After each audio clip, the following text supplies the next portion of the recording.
আছেন, সুস্থ আছেন। দোয়া করি আপনাদের মাঝে আমি যেন ভালো ভালো ভিডিও নিয়ে আসতে পারি, ভালো ভালো কন্টেন্ট নিয়ে যেন আসতে পারি। আমার জন্য দোয়া করবেন, আমি যেন আপনাদের মাঝে ভালো ভালো কন্টেন্ট দিতে পারি। আমি সৌদি আরব থেকে যুক্ত হয়েছি আপনাদের মাঝে।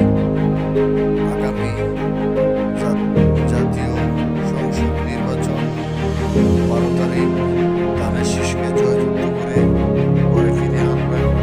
আমরা কাপাসিয়ার ছেলে, আমরা এক জবান দিই মানুষকে, জবানের কোনো বরখাস্ত করি না আমরা।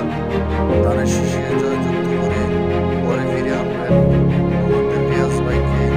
সকল স্তরের মানুষ ধানের শীষে ভোট দেবেন।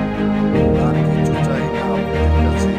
আমরা প্রবাস থেকে আপনাদেরকে সাপোর্ট দেওয়ার জন্য, ধানের শীষে ভোট চাওয়ার জন্য ধানের শীষে ভোট দেবেন। আপনারা ভালো থাকবেন।